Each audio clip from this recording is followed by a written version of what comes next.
Hello and welcome back to the No More Trauma podcast. My name is Tanya, trauma survivor, certified trauma informed yoga teacher, coach, and wellness facilitator. My mission is to provide healing, mental health tips, and inspiration for living a trauma free lifestyle. You can find this podcast on Apple, SoundCloud, and on YouTube. And you can continue to comment, share, like all of those things. But welcome back. Welcome back. We're in the second month of 2023 and it's feeling good. It's feeling good. I know they mentioned this is the year of the rabbit. So if you follow the Chinese New Year, so picking up on the pace that is nice and slow. So I've talked with a lot of people and people are easing into the year. So speaking of easing into the year, let's ease into the topic of this podcast. So embracing self-love after trauma. I hope you enjoyed the last episode on the podcast and the amazing guests that we had on that episode because guess what? We have her back for this particular episode, and it is juicy. All things love, right? So, love.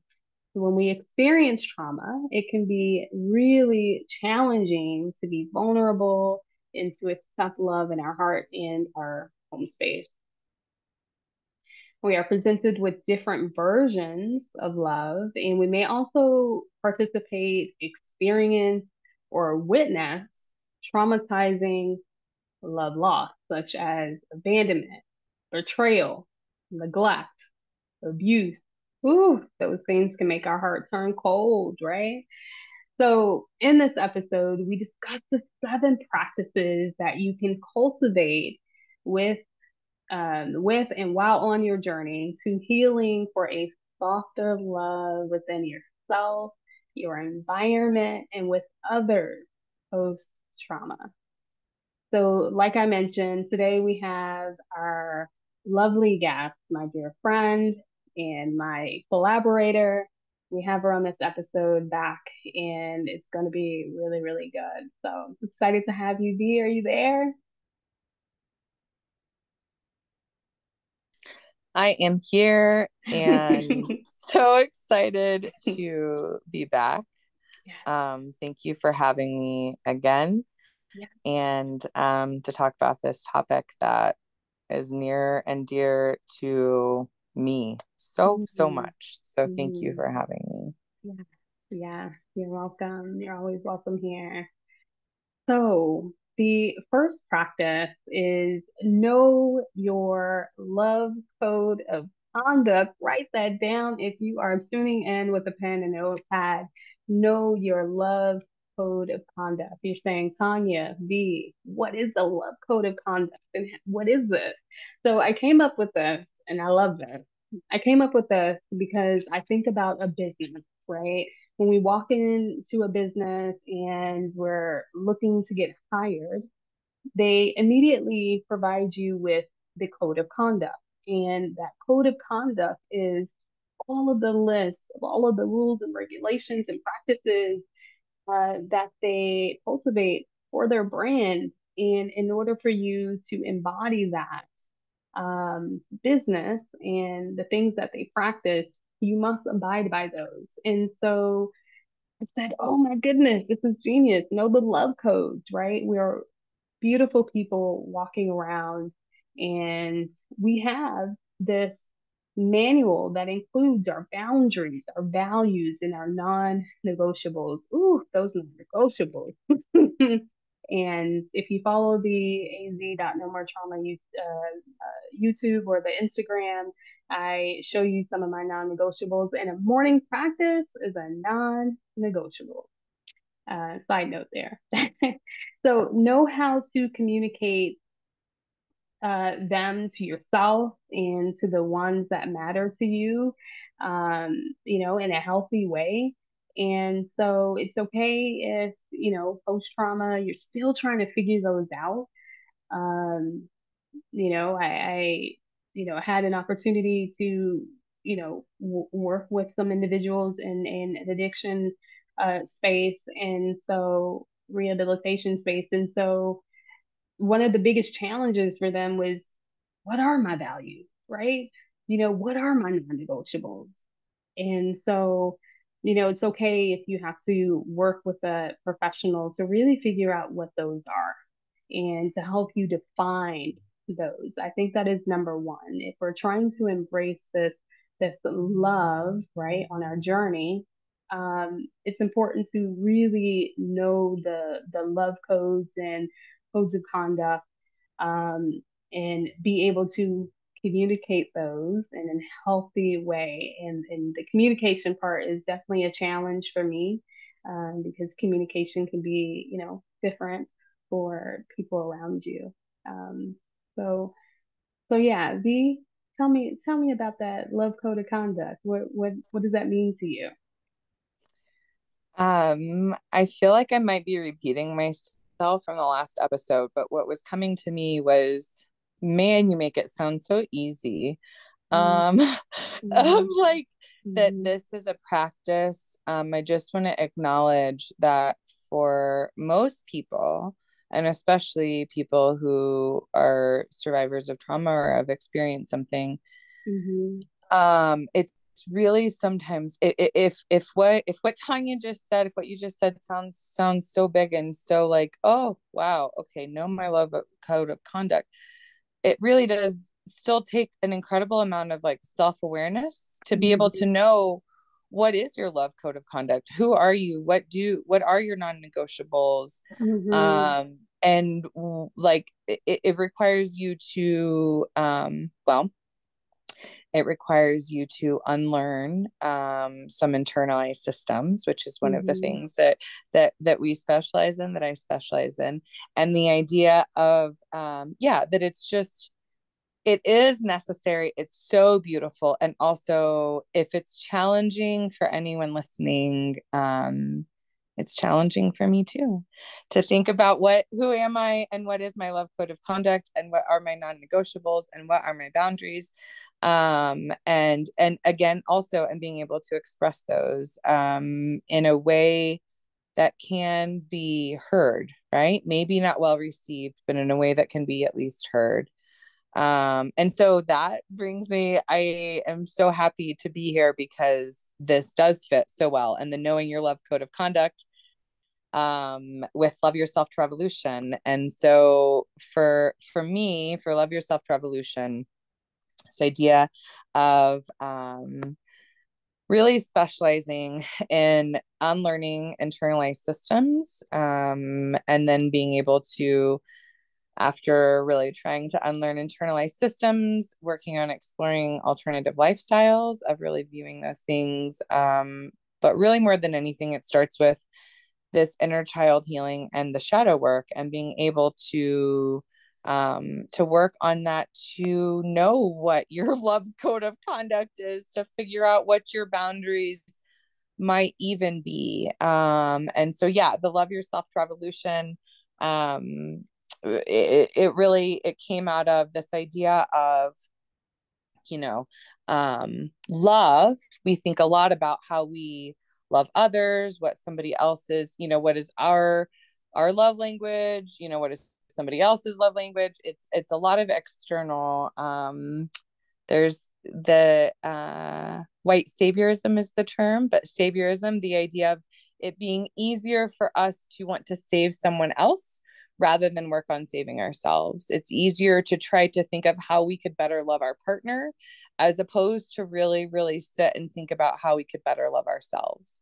And so, Love Yourself to Revolution really is based off of God said, love your neighbor like you love yourself. And we could all use on learning what our own love code of conducts are, learning how to love ourselves, and what that truly means for each and every one of us. And that it's not just, yeah, love yourself, self-care, take a bubble bath and everything is great, but like sometimes it's taking a step away from um what is toxic stability and what appears to be like very familiar love that might be hurting more than it's helping. And that might be really loving ourselves to revolution. And so yeah, that's that about love yourself to revolution. And I really, yeah, this whole episode and this idea of knowing your love code of conduct, and being able to give that to yourself, being able to love yourself enough to have these boundaries, to love yourself enough, um, to be able to sometimes it is a step away, or sometimes it is no, or sometimes it is a I'm sorry and I'm the problem and how can I fix this now, what can I do to grow, and be the change that I want to see. So and that's the shadow work too, right? That's the shadow work. So yeah, well, they go one in the other, and you can't do the shadow work if you haven't given your inner child all the love that it needs to know that you're worthy and you're enough just as you are. And just because you have shadow work to do doesn't make you a bad person. It just makes you a person. So Ooh. um that's it. I'll stop there. Love you. I Oh. think that's enough. So much in such a beautiful start of the podcast. And oh my gosh, you said so many amazing things. The one thing I want to highlight is the time. I think I carried a lot of shame in the idea that, oh my God, I'm 36 years old. How haven't I figured this out?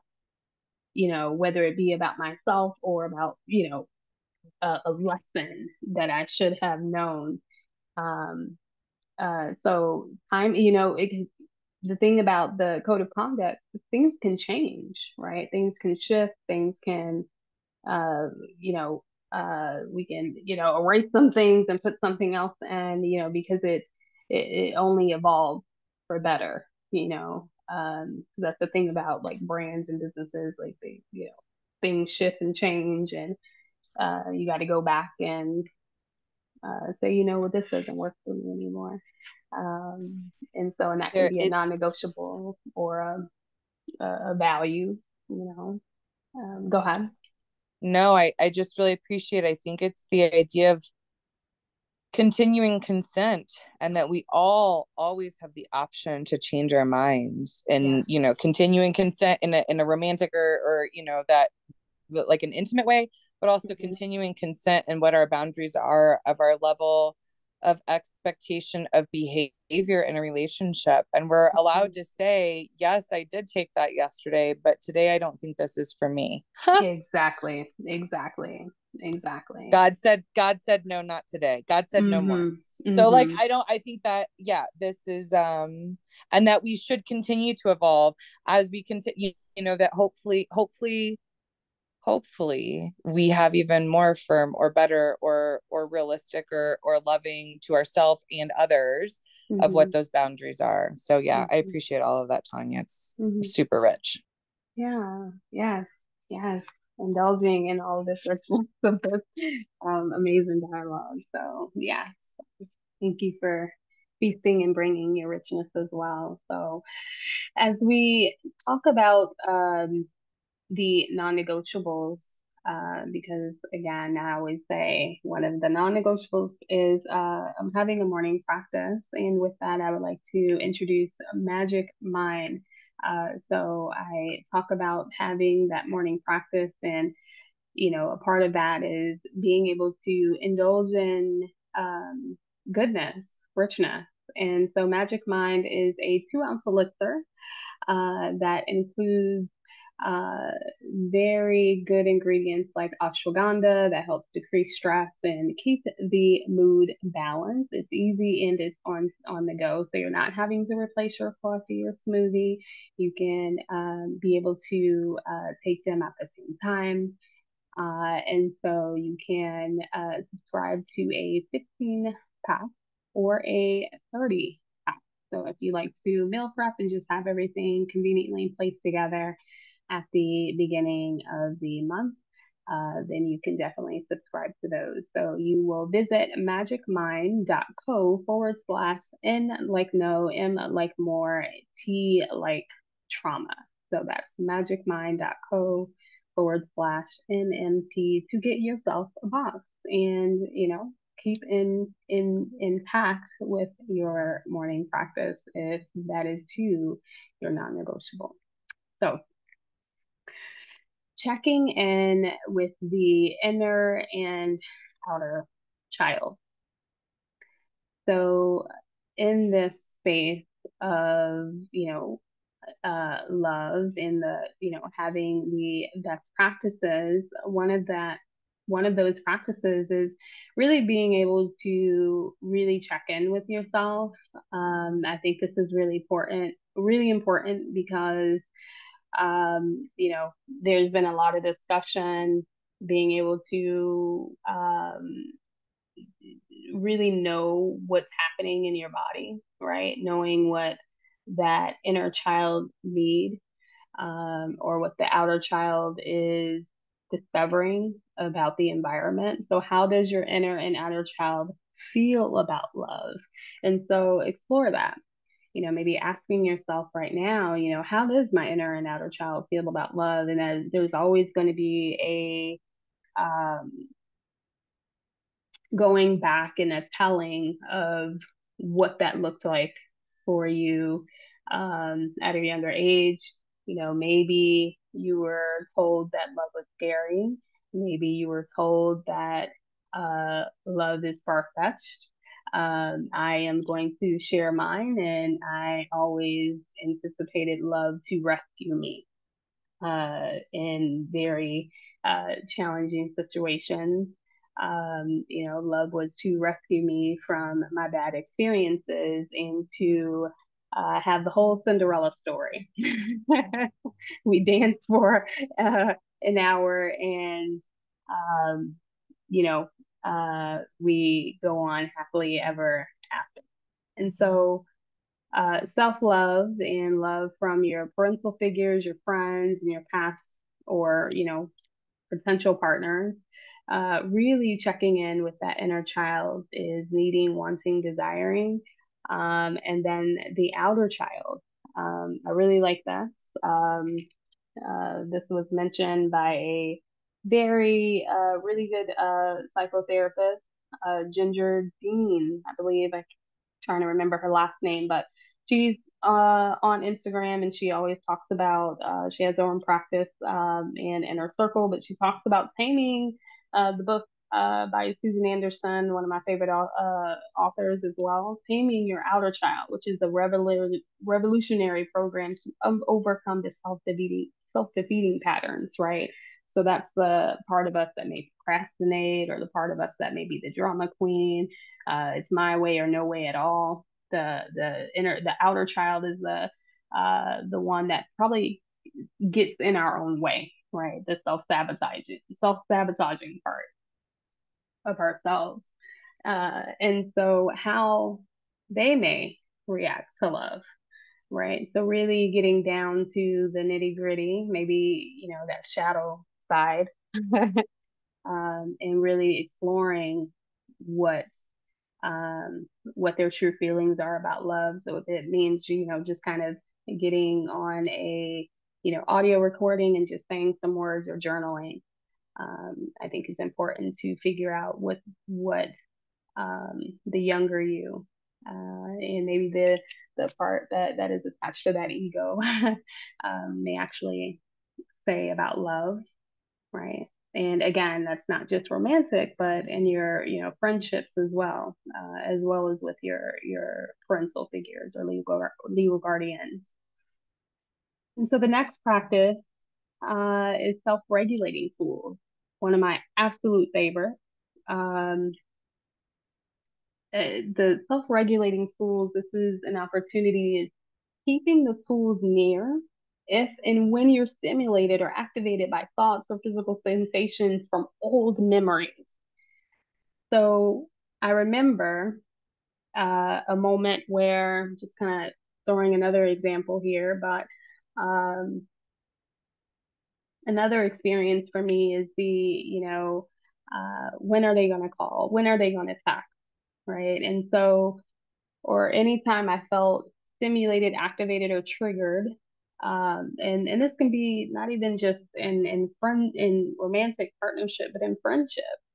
And so the loving practice for myself is keeping self-regulating tools. So maybe that's for me is soft music around, candles, soothing candles, right? Or coloring books that help me color and regulate my body, right? So gentle reminder that I am safe, rolling out my yoga mat. So those are the self-regulating tools, keeping them near and close to me, right? So this is another practice outside of knowing your love codes of conduct, outside of understanding how my inner and outer child are working, but also creating that action of self-regulating. Right. So making sure that I am able to keep myself and give myself the love that it needs to feel safe, secure, in movement, right? So any of these actually something that you use or practice, B?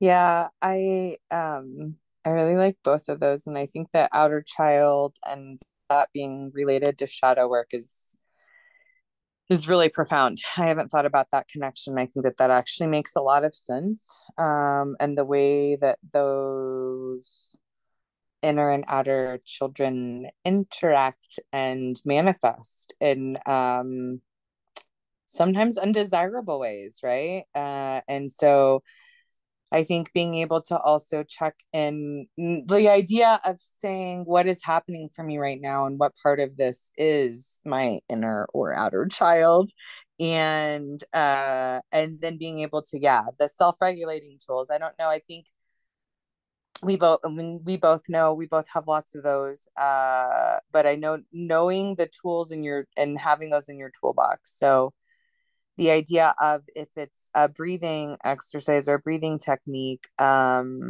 have, you know, four different ones that I can go to go through a breathing regulation practice. And that's just, those are just the breathing regulators, right? And so we also know those. And I think the biggest thing I would encourage people, you know, anyone listening, and again, back to myself as well, that your self regulation tools might look different than mine. What is effective or what is helpful, and that it can change by the person, it can change by the situation. Um, and also, yeah, the idea of being sensitive, you know, for me, having to be sensitive to myself, of knowing I have meditation, I have yoga, I have, you know, taking a walk in nature is helpful for me, getting some fresh air outside kind of thing. The breathing techniques, there are lots of things that I know that I have in my toolbox. And I think the other thing is, and again, this is what's really hard, is also, you know, as you are on your own healing growth journey, that you also get to choose and decide and change your mind on staying in environments that require you to use a lot more self-regulating tools than others, if that makes sense. Of knowing that we are also responsible for ourselves and our own self-regulation, and also we are also responsible to ourselves for yeah, for creating and cultivating environments that contribute to our peace, and that we have all of the self-regulating tools, and we can check in with all these things when we need them, how we need to, and also being sensitive to how much work do we actually have to do. And that's why I go back to, like, yeah, love yourself first, right?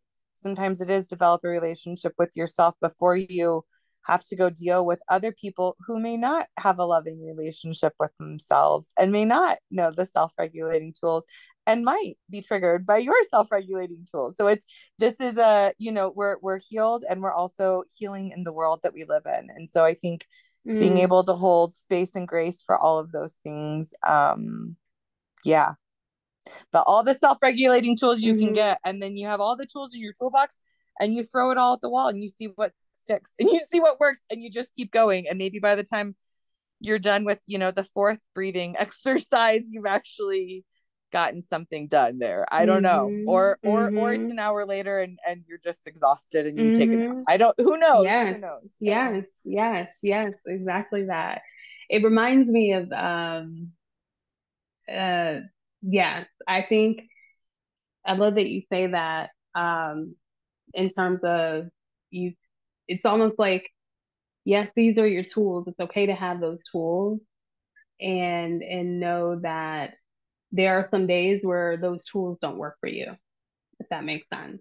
It's like where the two things can exist, it can exist at once, if I can speak, or two things can exist at once. And I think, speaking, having a conversation with my therapist, it reminded me, like when you said, seeing what things can that will actually stick and those things that may not, right? And so, for anyone who's listening to this podcast and they're saying, well, I do all those practices. I do all those practices. Now what? Does that mean that, I have the tools and I'm not going to be triggered, or, I'm healed for life? And, my therapist's response, because I remember I was in a session with her and I was just like, I'm doing the yoga, I'm doing the podcast, I'm connecting and healthy conversations, I'm stretching, I'm breathing, I'm doing all the things. Where what am I doing wrong? How am I, divorced? And like how are, like how am I have all the healthy friendships? Does that mean that I'm not a good person? And two things can exist at once, is what she stated, is, you can heal and still desire love. Because I think there's this notion that, there's, the common thing that I hear is, you have to love yourself first. Absolutely. I agree with that 1,000%. You have to be able to see yourself and show up for yourself and know your love codes and be able to practice those things for yourself. Know your inner child, know your outer child and how it responds in situations. But you can also be healing and still desire love, right? And you can date and still be working on yourself, because I also had that mindset that, oh, I can't date for another 3 to 5 years. I got work to do. So I got to be single forever, and no, you can be saving up for the house. You can be, saving up, working on, a promotion. You can be buying the car, whatever that is. You can travel and can still, can I'm can you also be a trauma sensitive yoga woo, teacher and still struggle with communication you with your very better, best friends and lovers and partners? I mean, you this is better, right. you better You really, say it. Come on, V, I you finish. can you can know all the things, and you can still be struggling to learn them yourself and still be a human in this human experience of a world that we live in. um yeah, yeah. Yes, absolutely that. Oh my gosh, that should really be the title of this podcast. I never forget, connecting with someone and they said to me, but aren't you a trauma-informed yoga teacher? And I'm like, but aren't I'm human too, right? Like, can I not make mistakes? Didn't say that makes me perfect. Oh my gosh. So yes, you can be all of those things and still be human. Yeah, tell me. Well, I just yeah, I'll just say, as an integrative nutrition health coach slash, yoga instructor, this idea that, like, oh, but don't you know the answers? And again, Mm-hmm. and this is, I think for me, the last episode and this episode, um, always preaching to myself first. Mm-hmm. Always preaching to myself first. And the idea, there's a quote, like anything that I share is not something that I feel like I've learned. It's something that I'm still learning myself. I'm still exploring and I'm still trying to figure out what the right answer is, if there is Mm-hmm. one. And maybe there isn't, right? Maybe there's Mm-hmm. lots of answers. And so yeah, that is the two things can exist at once, right? That is the Mm-hmm. it is a both and. You can be a trauma informed yoga teacher and also lose your shit. like completely, like I know It is a practice. it is a practice. And yeah, and that we are all on this journey together too, right? Mm-hmm. No one is Mm-hmm. immune. I think there's another quote or saying, like, you have to do the dishes and cook food and do the laundry and clean the house and deal with people, and then you become enlightened, and then you Mm-hmm. still have to do the dishes and do the laundry and cook the food and deal with people, and like it doesn't we're still here, and we're still here with everyone else, right? We don't exist in silos, and the idea of one person's healing, I think for me, yeah, the idea of collective healing, or like um well, now I'm just going to start going into my part, because that leads me to my first point, if that's okay, unless Sure, sure. Yes, I do want to just say that the beauty about the two things can exist at once. And when we have these practices, we are built to connect, and we connect to get to put our teachings and learning into practice. and that means that it sounds really great in theory, and when you actually have to do the work, it may be still challenging and slightly uncomfortable, Mm-hmm. and different Mm-hmm. and different. And also, yeah, that's where we don't exist in silos. So you don't know the idea of, you don't know how healed you are until, well, there's another thing, like you don't know how healed you are unless you're ready to go spend a week with your family. Like if what does that look Ooh. like, and woo, and what are the tests, and what is, how zen are you? More zen than you, bro. So I just the two things can exist at the two things can exist at once. For me was really in this, yeah, where you get to actually put it into practice, leads me to the first thing that I preach about and I've talked to you about. And I think the idea of queer theology or queer theory or ethically non, I don't even know that those words correctly and capture exactly what that means for me. Ethical non-monogamy as a theory, spiritually or philosophically, but this idea of, it's not really so much about intimacy or who you're being with in that sense, but it is more about two things exist at once. It's more about this idea of both and, of either or thinking is one way of thinking, and then we say no, the opposite is both and, of two things existing at once, of somebody saying, ethical non-monogamy is saying, I'm not saying my truth is not valid and that my truth is not my truth, but I can also appreciate that everyone's trauma is real. Somebody's perspective is their reality. And I can also hold that in my head as well.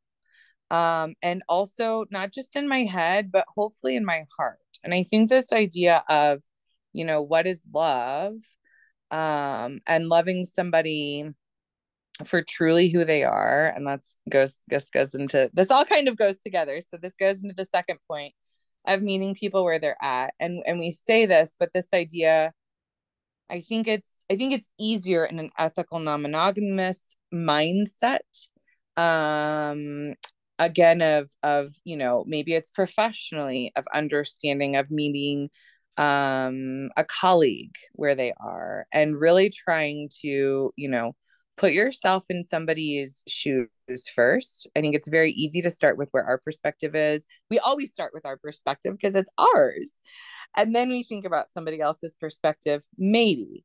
But I think the idea of meeting somebody where they're at is really trying to come from their perspective first and work your way back to, like, what is their reality? What is their experience in this world? What is their experience with you, with me, with how this all is working?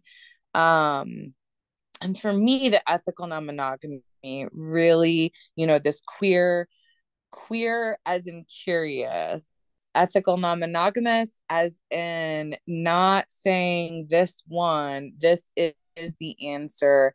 I'm with you and we do this and that makes the world, I don't know, but saying I don't know the answer, we're still trying to figure this out. This, maybe you're right and I'm right. How can we understand, appreciate, and value multiple things, multiple perspectives, and multiple experiences at once? And so really the meeting people where they are, and I do want to, this is the disclaimer of the meeting people where they are, is what is difficult with this is that, as recovering people pleaser, you and I both, we also know that, what are my boundaries, or what do I deal with? Well, my boundaries have changed over the years because I used to put up with a lot of bullshit that I don't. However, and I'm preaching to myself first, meeting people where they're at is a balancing act, and you do get to change your mind if you say, I I did take this accidental, inadvertent, abusive, traumatic, toxic behavior because I was seeing you where you were at, but also it's unacceptable, it's inappropriate, and I don't take it, and it's not okay. And so, meeting somebody where they're at doesn't mean that you just take abuse, doesn't mean that you take disrespect, doesn't mean that you stay in toxically stable environments, I like to say, right? Somebody says, oh, are we looking for stability? And a stable environment can be very toxic and very toxically stable. And so it doesn't mean that you do that, but it does mean that you do try to really, meeting people where they are is loving them like God loves them. Do you love their inner and outer? Can you appreciate the way that their accidentally, inadvertently abusive appearing behavior might be their outer child showing out? That doesn't mean you stay. That doesn't mean you take it. That doesn't mean you say, I'm just gonna have to then I have to love them and meet them where they are and just take it for the rest of my life. But can you at least appreciate that maybe we're all hurt children running around with grown-up clothes, trying to pretend like we've got our shit together and know what we're doing in the world? And maybe we're all suffering and hurting and unhealed baby boys and baby girls inside, and outer children without shadow work being done, just, I say, spewing unhealed trauma all over everyone else. Is that a possibility? And again, I say, when I start loving someone, I don't stop loving them, but I do get to change the distance at which that love is safe for me, that boundary of what is safe for me. And so the distance might need to change. The boundary might need to change so that I am still able to love you like God loves you, love myself like God loves me, and keep us both from spewing unhealed trauma all over each other, accidentally, inadvertently. And so that for me, this meeting people where they are, and it's with, in romantic and also in platonic with familial, I'm able to meet you where you are and understand and love, God inside of you. And also, if you disrespect me and you continue to disrespect my boundaries and my requests, I also can say I love myself enough to take myself and remove myself from a situation. When also, because expecting somebody to change and treat me how I'm telling them I deserve to be treated, if they don't have it in them, I'm not meeting where they're at. I'm asking more of them. And I think this is also one place where we get caught sometimes in relationships of wanting somebody to be where we're at, wanting them to love themselves and love us like we love them and like we love ourselves. And if it's not there, it's almost it almost is, you know, abusive and unfair to ask more of somebody than they're capable, to ask them of a higher level of healing, of self-awareness, of growth, of communication, of all of those things than where they're at. And so sometimes it is a step away, right? It's a step away so that we can both be safe and both be loved. So all of those things go into my last point, and then I'll shut up, I promise. And this is, you know, if somebody, this is something I came up with a long time ago, and it has continued to be confirmed in my spirit and my soul, but also evolve in how what I expect, what my boundaries are, or what my love code of conduct is, right? This is definitely my love code of conduct. So what am I looking for? This came about in romantic, you know, dating or dating app. Oh, what are you looking for? And the answer is I'm not looking for anything. I'm in a very deep relationship with myself. We're way past the infatuation stage, very deep relationship with myself. Anything else that is mutually beneficial, we can keep if it works for you, if it works for me. And if it's not mutually beneficial, then we don't. God says no. But what I am looking for specifically, and I said this, you know, with romantic relationships, but then I also have come to realize, like, just in my life, period, professional, personal, familial, platonic, you know, anything, I want very hot communication. And so what is very hot? It's V hot. I make really stupid acronyms, so just ignore me over here. But it's VHOT, very hot. V hot communication. And what does that stand for? So it's vulnerable, it's honest, it's open, and it's transparent. So I'm going to go through why those are all important. And I also want to say, you know, we talk about we're not responsible for the way somebody else perceives us. We are responsible for our delivery. And I think a really good thing to do in any sort of relationship, and I'm sure you know about this time, is mirroring. And so you can say, what I think I just heard you say, the message that I just received, what I am feeling or responding to or feeling like I just heard you say, and to make sure that we actually have true communication. True communication is that, like, you understand what I wanted you to understand. And so a lot of times if we're not sure that you understand what I wanted to convey, my intention, the impact, if we're not double checking and clarifying that we have that, um, we're going to be doomed. It's going to be a disaster zone, let me just tell you. But so the delivery does matter. And also, so your delivery matters with your vulnerable, honest, open, transparent communication. And also, yeah, making sure that your delivery matters and that the way it's received isn't just, you know, you telling somebody off and this is what you're going to do. And so preaching to myself first. So let's go through the pieces. So vulnerable. Um vulnerable, we say it, but like the idea of vulnerable is like the thing that's, well, you and I've had it. It's the part that's in the back of your head that you are scared to even say to yourself, and you have to like close your eyes when you say it out loud anyway, to anyone, to yourself or to your partner or anyone in the world. If that's the feeling, it's probably that vulnerable. It's the feeling of like, if I say this, it's what you're not saying because you're scared of somebody else's reaction, huh? That's like this vulnerable piece. Sounds like The me talking honest, all the time. uh, My eyes are always closed. I'm like, I'm going to say a thing, I'm going to say a thing, I'm going to say it. And I just said it and I'm going to walk away. But no, go ahead.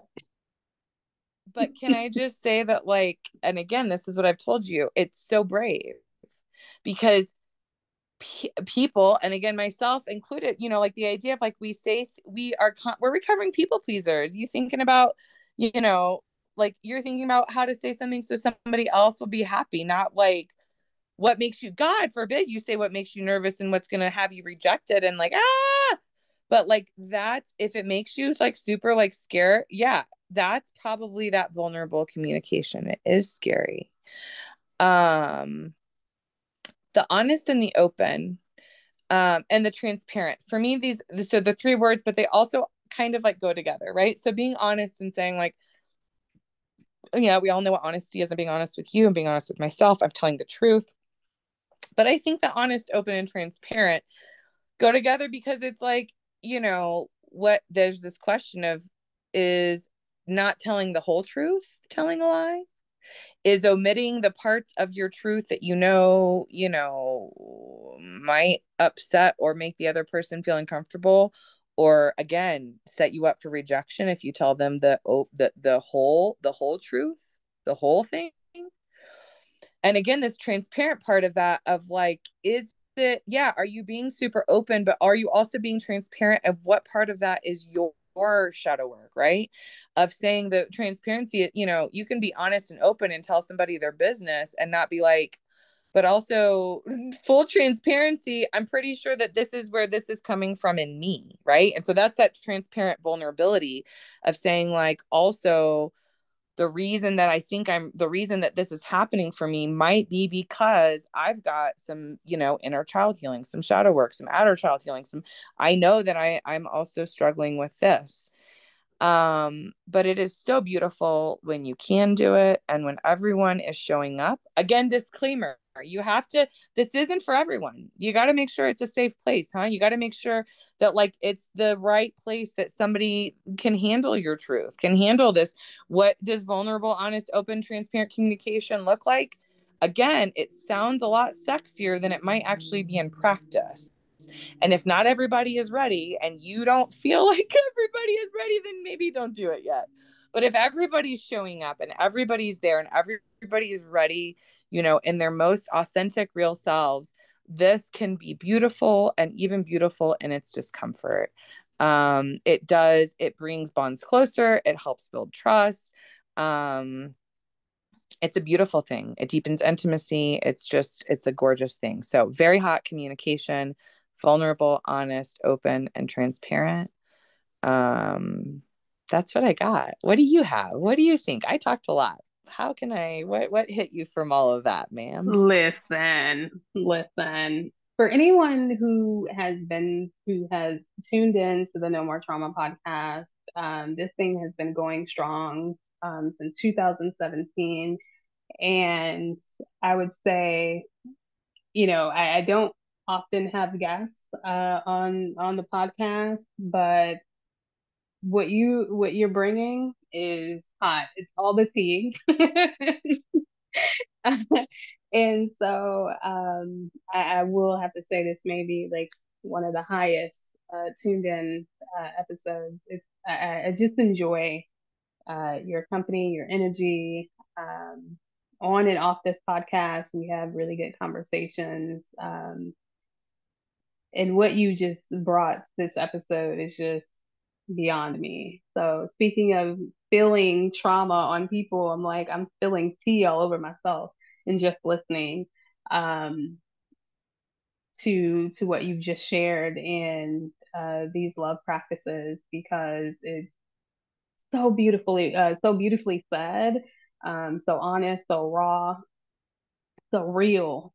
Because I think for those who are tuned in and listening, I can guarantee you at least a good 65% are saying, oh, yeah, this is me, been there. And for those who sometimes, like myself, sometimes I have challenges with putting words to what it is that I'm feeling. And I think you articulated that so well. And with that, I used to have a phrase to this acronym, VHOT communication, nonviolent communication. But I'm loving this VHOT communication because it encompasses all of those things. I think, just like you stated, number one, delivery matters. Um, and also too, um, are you creating a safe space?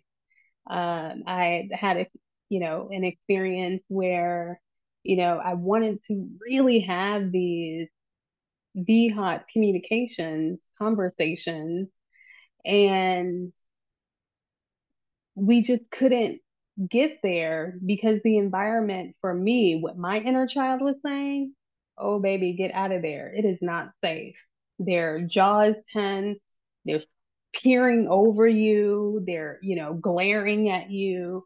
Body language was saying so much that I was unable to have trust in what I thought we were building. Yeah. Um, and so, And my I trauma. want to say you Mhm, were probably right. Does that make sense? If that's what oh, I want to just say, this isn't like, oh yeah, you just Jesus. go give this to anyone in the world. Not everyone's ready for Hmm. this. Yes. Not everyone's ready to receive this. They Mhm, and again, the idea of like heal, this is another quote, heal so that you can hear what's being said to you without the mhm, filter of your own wounds. And that goes for mhm, me, that goes for you, and that goes for everybody. But we're all only where we're at on our own personal healing growth journey. And if somebody's not ready to receive your mhm, very hot communication, you also need to, and I appreciate this idea of like, trust your inner child, love yourself enough to also, and this is preaching to myself first, love yourself enough to know when to keep your mouth shut and move on with your life. mhm. Trust yourself. In integrative nutrition and health coaching, the idea of like, you mentioned earlier about going to your therapist and saying, I'm doing all of this and still I struggle. And Mhm, in the health coaching, I did the health coaching school because mhm, I had personally lost over 100 pounds and thought, I think I know what I did, but I'm pretty sure I know what I did, but let me just go do the schooling to make sure I know what I did. mhm, And you know what? The schooling confirmed that I mhm, was right. Sometimes it doesn't matter how many mhm, kale salads you eat. Sometimes you do just need to leave your husband. Sometimes it doesn't matter how many self-care practices you have. Sometimes you do just need to find a different job where you're valued and where you're not mhm, put under the ringer for no reason. Sometimes mhm. you do all the self-regulating tools and you also say, man, you are making me use a lot of self-regulating tools. Yeah. I Oh I don't know if I think my this is I don't goodness. Oh my goodness. so that's it. Oh I'll stop there. I my love you. Thank you for having me. goodness. I love you so much. I stinking love you. Oh my goodness. I was like, why my box of tea is gone? Like, why did I just go through so many tea bags? And why? Ma'am, I'll just say thank you for having me on to talk about literally like my favorite topic of my life that has helped me shape and continue to grow how I interact with myself, how Mhm, I'm able to love myself more deeply, how I'm able to love others more deeply, how I'm able to appreciate what pieces are mine and what pieces aren't, and mhm, also need to know what pieces I still need to own and I'm still working on, and mhm, I'm still a trauma sensitive yoga teacher, needing to mhm, fix how they talk to people. That's still me. mhm, So mhm, mhm. thank you for having me. Thank you for letting me be very vulnerable about who I am and what I'm working on and Yeah. where things are. And yeah, thank you so much for hosting this and thanks for having me. And really, I really just appreciate it. It's been such a blessing. And I'll let you get to the quotes. I'm waiting for the bell hooks quote. I might have something to say Yeah. about that and then I'll be really quiet because Yes. that's my favorite. But thank Yeah, you so much. no. Yes, Love you. no. I love you too. And thank you. Thank you for again just being on this podcast. Oh my gosh, it's just so good. And so, I want to, again, anyone who's tuning in, just this is so good. Feel free to share your responses in this real rawness and speaking of being honest on where we are. Yes, trauma informed, trauma survivor for one, and trauma coach, and I'm obsessed about this work and always being a better person, enlightened person, and just evolving. But in that, I can still be learning and still teaching all at the same time. So and meeting people where they are, but also not sacrificing myself when I feel that my love code of conduct is being violated. And so, you know, yeah, we continue. So I do want to leave, listeners with some beautiful quotes and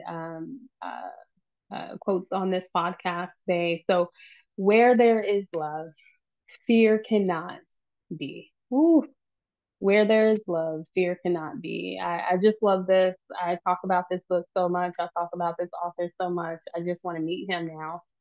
By the Heart of the Soul. Yes, the Heart of the Soul. Recommended to me on my birthday when I was coming out of a very, very deep depression. By Gary Zukov. So where there is love, fear cannot be. So again, always move in, lead with love, as best that you can, right? We're still human. So the next quote, I this is it's it could be a lot for anyone who's listening, but I just love it. It says we can put our body parts in each other's mouths, but we can't talk about our feelings. So I I love this by again Ginger Dean, psychotherapist, the founder of Inner Circle. um, it kind of just goes back into that VHOT communications because sometimes when we meet people, right? I used to be one of them. I, again, probably saying too much, but we can put body parts in each other's mouths, but we can't talk about feelings. So I think we know someone, we may have been in contact with someone like that. But it's really just about being able to, set the environment, safe environment to talk about our feelings and be vulnerable and be honest and transparent, aside from those intimate experiences. So, the next one is to truly love, we must learn to mix various ingredients. So, care, affection, recognition, respect, commitment, and trust, as well as being honest and open. That's by Bell Hooks, all about love. So, to truly love, we must learn to mix various ingredients, right? Care, affection, recognition, respect, commitment, and trust, as well as honest and open communication. Okay, can I just say one more thing here? Because I told you I am obsessed slightly with bell hooks, Mm-hmm. and I didn't even know this quote at all until I saw it. And I'm even more obsessed. And the part I just want to say, the scripture about love is patient, love is kind, love does not. This reminds me of that scripture. And that Mm-hmm. scripture has been coming back to me lately, of just, again, we can say that we love somebody, but what does that actually look like? What is the actual manifestation of that? How is that actually, again, delivery matters, and we're not responsible for how somebody receives the message, but are we checking that they're feeling loved? If we want them to feel, if our intention Ooh. is for them to feel these things, are we checking that that is actually also the impact? And the other part of that, it is so much more. So I think I've told you I came up with this acronym a while ago, but it was LAV, and that we should stop telling people that we love them, but we should say that we love them, and it's LAV. So it's Mm-hmm. love, appreciate, and value. And so it's Mm-hmm. so easy just to say I love you, I love you, I love you. Do I appreciate you? Do I value you? Am I showing you Mm-hmm. respect? What Yeah. is what does trust and commitment actually look like in real life? What is care and affection, right? Somebody's, I care. How does that actually manifest? And is that actually what somebody else can receive as love? Or does that just make you feel good, like you have shown love? Is it Mm-hmm. so that you feel like, and so again, it's a beautiful thing. It's so complicated and so simple, right? It can be so complicated and it can be so simple. But it does taste, it takes various ingredients. There's lots of ways in which it shows up if we really think about it. Yeah, that's it. Thank you. I will really be quiet now, but bell hooks, Shay. Like, I don't like, I was like, oh my gosh, like, yes, all of that. And yes, and yes, and yes. Mhm.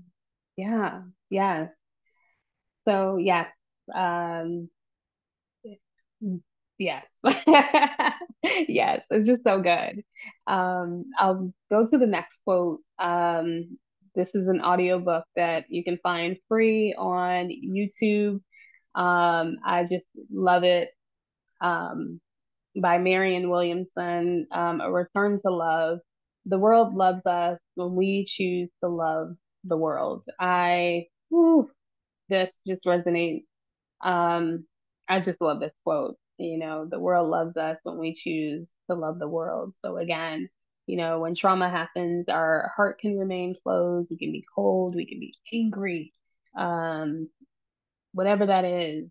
But as soon as we just allow this place of compassion and let down our guards and you know learn learn be open and compassionate, we can see the world begins to open up and start to love us back, because it never stops. It really never stops. So journal reflections, I'll just roll out two of these here on the podcast. And of course, you can look in the notes to either journal with yourself, um, to journal with a dear friend, someone you trust, or to journal with your partner. Okay.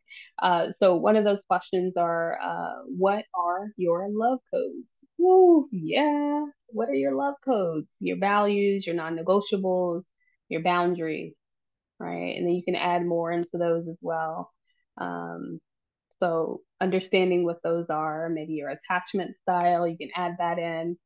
And then number two is, what examples of love were demonstrated to you growing up, and how does that model in your life today, right? How does that and how has that impacted the way that you show up, right? Is the outer child constantly showing up as the drama queen, or the gossiper, whatever that is? So again, there's six journal questions. I'll put those down below, so you can refer back to them, and you can, maybe sit in the park outside and just discuss those with your partner or a friend, or with you and your inner child. So after trauma, it may be so difficult to accept love into your heart and to see it mirror right back to you. Some of us navigate the world with clothes and a cold heart. We have many examples of how love can be abused, misused, broken, and destroyed. What we slowly learn to understand is that love is a divine vibration. It doesn't require you to think romantically, yet it can support you with seeing and accepting yourself. Love is the essence of all four elements of water, fire, earth, air, and metal. Love is divine connection between friends, strangers, pets, maybe family. Love is complicated as it teaches us where we are in the areas that may still need understanding. Love is the past and within the present moment. Love is intimate, it's sacred, and it's spiritual. It's not sex, it's not power, it's not possessiveness, it's not jealousy, it's not lack or weakness. Love is the ability to know what your unique love code, vulnerability, duality, composition, soothing for both your inner, your outer child, and a healthy, diverse expression. It's loving yourself, the revolution. I'm so grateful that you tuned in. If it's your first time tuning in, whoo, you tuned in for a really juicy one. uh, so good. I can't wait to see you back. I love you and I thank you for tuning in and rocking with us. And I love you, V. And I will see you back in the next episode. Remember to live abundantly, love your authenticity, and radiate organic happiness. But most importantly, live a life of no more trauma. Namaste. Trauma free.